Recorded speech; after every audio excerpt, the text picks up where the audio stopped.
The Syrian army had completed preparations and was fully prepared to attack the rebel-held city of Deraa on Tuesday, as Russia announced plans to meet with the United States and Jordan. Israel and the U.S. have raised objections to an offensive because of the role of Iran and Iranian-backed militia groups in supporting the Syrian government and because of an existing ceasefire in the area. The pro-Assad commander, speaking on condition of anonymity, said the Syrian army's preparations for the assault were complete.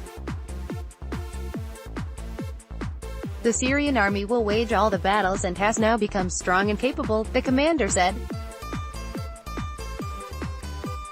However, a rebel commander in the Deraa region of the southwest told Reuters there was no sign of mobilization for such an assault and accused Damascus of waging psychological warfare.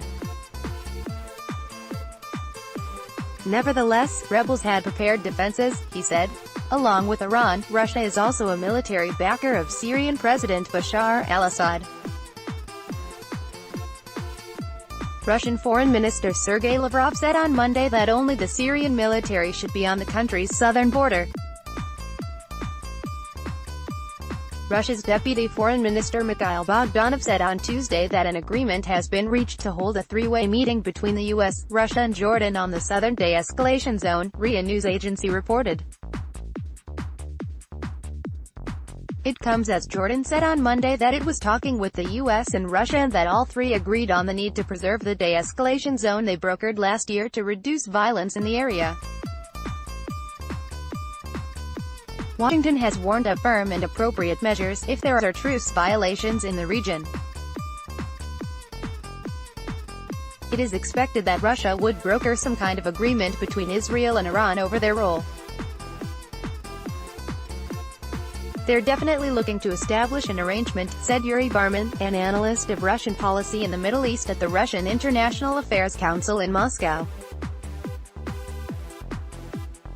Though it rarely takes credit for the strikes, Israel is believed to have struck dozens of times in Syria in recent years against Iranian military hardware in Syria and shipments of weapons intended for delivery to Hezbollah in Lebanon.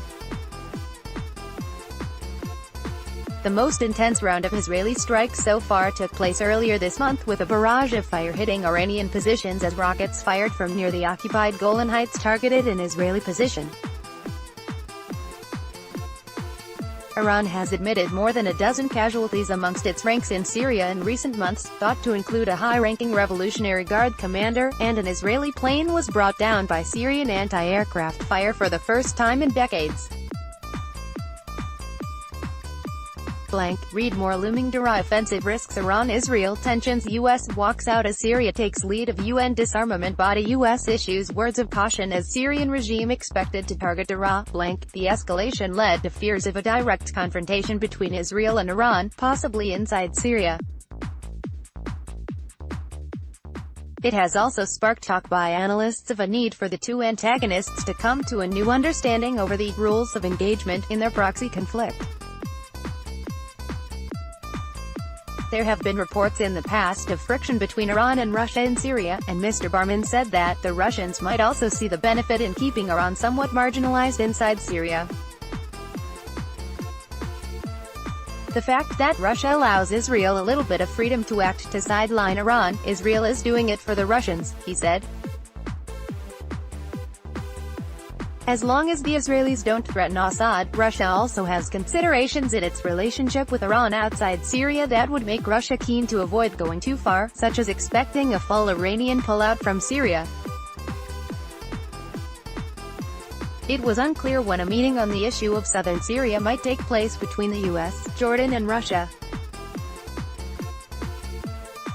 But an agreement reached last year between the U.S., Iran, and Russia had turned the area around Deraa into a de-escalation zone that had successfully reduced hostilities, though was still subject to repeated violations. Iran has provided support to the government of President Bashar al-Assad from the beginning of the conflict, while Russia's military directly intervened in Syria in 2015, providing air power and other crucial support to the government's forces. Israeli Defense Minister Avigdor Lieberman was also expected to meet with his Russian counterpart, Sergei Shoigu, in Moscow on Wednesday.